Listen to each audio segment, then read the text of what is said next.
flames shooting through the roof above 24 apartments, quickly escalating this fire to 3 alarms, calling in firefighters from neighboring towns to fight it. Flames filling the building with thick smoke, dozens of people inside frantically looking for ways out. It was kind of scary because due to the smoke.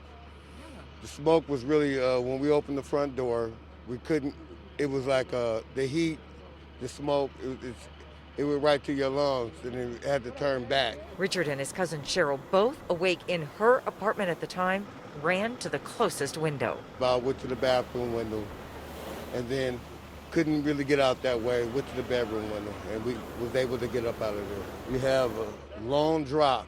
You got rocks and everything else down there, but we was able to get out. How long was the drop? 7 to 8 feet. 7 to 8 feet.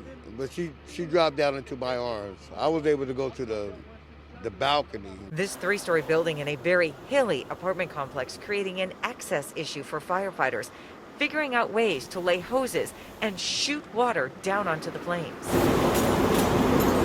The flames so quickly moving through the roof, forcing firefighters to fight it defensively as to not risk injury. This is an older building, probably built in the 60s, 70s, and so access is always going to be an issue, and obviously the building was not spring.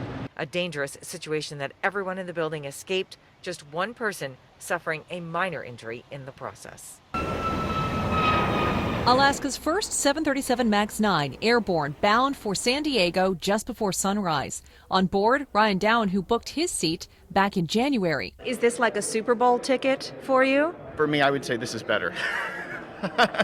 It's just the experience, I think. This is my first time on a first flight, if you will, so I'm very excited. The plane was delivered to Alaska at the end of January at Boeing Field. The model is known for next-generation features like using sustainable aviation fuel to cut down on CO2 emissions. But the fleet was grounded for about 2 years after 2 deadly crashes overseas. Investigators blamed an in-flight control system that pilots were never properly trained to handle. Boeing and the FAA took heat for several failures.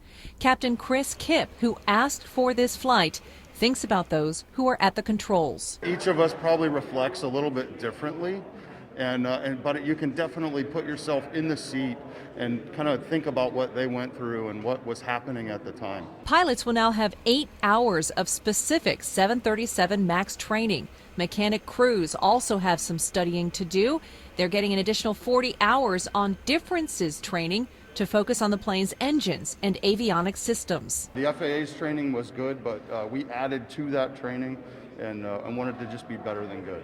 Other carriers are also bringing the MAX back into service. It is already on routes for United and American Airlines.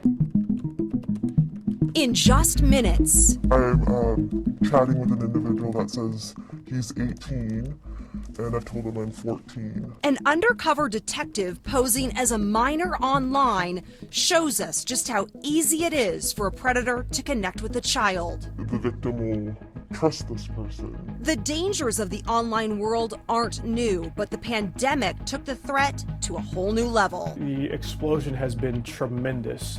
And at all levels of federal and throughout all the states. In 1 year, the National Cyber Tip Line saw a 63% increase in reports of child sexual abuse material and distribution, from 11.2 million in 2019 to 18.4 million reports in 2020. We uncover predators across the globe in every country. That's why Chris Hadnagi started the Innocent Lives Foundation, a nonprofit led by tech experts helping law enforcement protect children. We need more people. The explosion of the cyber tips from NCMEC, National Center for Missing and Exploited Children, has been tremendous in 2020. Brandon James is a sergeant with the Seattle Police Department. He's also the assistant commander for the state's Internet Crimes Against Children Task Force.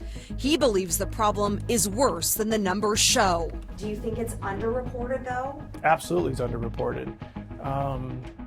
As I'm reviewing reports from members of the public, as I review reports from electronic service providers like your Facebooks and your Googles, it's apparent to me that this is occurring at many other levels, and parents may not even know how to report it. They're grooming kids in many places, so it's not just gaming sites and social media. Predators know millions of kids are at home learning, and they know where to find them online. We found predators hanging out on homework sites where kids go to get help with their homework. Nagy says these are free and open sites designed to help kids with school. The predator will quickly take that conversation from the homework site to something like Snapchat or Instagram DM or Kik or some other method where it's a private chat where they can be deleted quickly. No child is off limits, no matter the age. If they have a device, they're at risk. It is never ending. Experts say parents should know what apps are on your child's devices